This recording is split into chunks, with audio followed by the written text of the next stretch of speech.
sini, kemudian pada teman-teman UMKM, pada suami tentunya yang telah mensupport saya, dan juga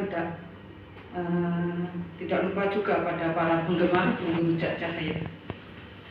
Awal mulanya seperti kopi mantan tadi ya, jadi berawal dari hobi. Saya suka sekali makan rujak, jadi hampir tiap hari itu saya merujak sendiri, kadang beli, karena di Pantura sana, di sekitar Paciran itu karena ada khas gula siwalannya yang terkenal di sana, sehingga mudah sekali untuk membuat rujak. Jadi rujaknya dari siwalan itu tadi, dari gula siwalan. Kemudian setiap kali, karena kebetulan saya bergabung di organisasi di tingkat daerah, ketika saat itu kalau ada rapat, ya khususnya kalau ada rapat, datang rapat, saya mesti suka bawa rujakan. Jadi ada bumbunya juga sudah saya siapkan, sudah saya kemas dengan air, kemudian bawa buahnya. Ada juga teman yang bagian bawa kerupuk, tapi saya selalu bawa bumbu rujaknya itu, yang kemudian sudah dikemas dengan air. Kemudian saat itu teman-teman mikir, kenapa nggak bikin aja yang tanpa air, biar bisa tahan lama gitu ya. Pertamanya itu ada yang pesan untuk dibawa jalan-jalan ke Malang saat itu. Kemudian dia minta dibikinkan di tempat yang agak bagus gitu, bukan plastik ya pada waktu itu. Kemudian di toples kecil. Kemudian saya buatkan karena khawatirnya kalau pakai air itu tidak tahan lama. Jadi saya bikinnya tidak pakai air. Kemudian saya masukkan kaleng kecil itu, kemudian saya kasihkan ke yang pesan. Setelah itu baru muncul ide, kenapa tidak saya gunakan peluang seperti ini. Kebetulan bahan-bahannya juga banyak di Pantura, dari gula siwalan, kemudian petis ikan, yang di sana kan pusat ikan juga ya di daerah. Kebetulan saya daerah Blimbingnya. Kemudian juga terasi sudah ada di sana, sudah ada juga yang bikin dari terasi Paciran juga ada. Kemudian dari asam Jawa sama cabai. Jadi itu kita kemas. Kemudian penggunaannya juga masih modern, masih tradisional, belum modern ya. Jadi nggak bisa. Kalau kemarin itu sempat nyoba dengan mesin, itu nggak bisa karena nggak kuat. Mesinnya, dinamonya nggak kuat karena lengket gulanya. Karena kebetulan gula siwalannya yang lengket, dan gula itu masuk lengket juga. Jadi itu awal mulanya, sehingga pada saat itu saya berkeinginan juga emas, kemudian saya jual. Itu ceritanya Mbak Mita. Itu di awal mulanya tahun berapa ya Bu? Tahun 2015.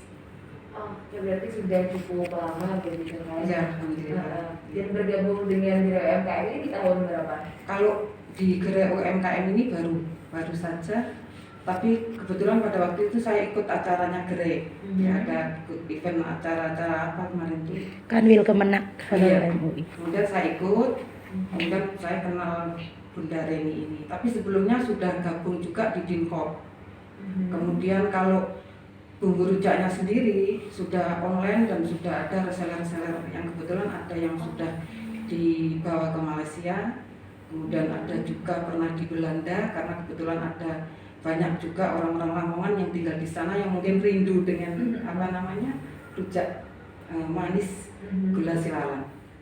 Oke, Ibu Eni kan sudah sejak 2015 gitu, dan juga jualan online, ada reseller, kemudian produknya sampai ke luar negeri juga gitu. Mungkin boleh diceritakan juga suka dukanya gitu. Karena biasanya orang-orang taunya wah udah tiba-tiba udah sukses aja gitu kan, pasti di balik itu ada duga juga gitu. Kalau suka dukanya banyak sekali. Nah, di antaranya kalau seperti ini, harga cabai melambung tinggi, kita harganya tetap, jualnya tetap. Kemudian kadang harga kita mencari asam Jawa itu yang berkualitas. Jadi kalau kita nggak nyari yang hitam, kalau hitam itu biasanya murah ya, agak murah. Tapi kalau saya nyarinya itu kalau musimnya asam Jawa yang baru itu kuning itu ya, itu saya beli semuanya, hampir saya nyetok banyak di kulkas. Tapi kalau sudah tidak musimnya, memang sudah nggak ada.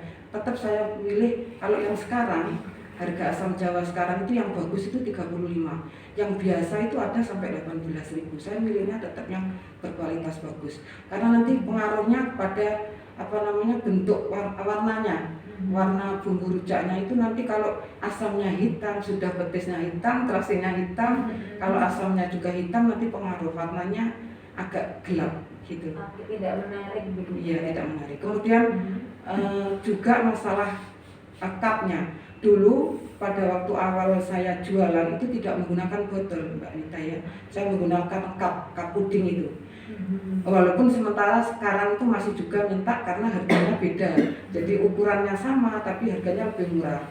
Cuma pada waktu itu pernah dikirim ke luar Jawa, itu tumpah. Sudah saya tutup, sudah saya segel plastik tapi tetap tumpah. Mungkin karena kalau ekspedisi kan gitu Mbak, bawahnya kan gitu.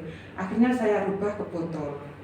Jadi sekarang untuk yang kemasan untuk saya bawa ke luar yang agak jauh, yang sistem paket lewat ekspedisi, itu biasanya saya gunakan untuk botol. Dan saya haruskan yang botol.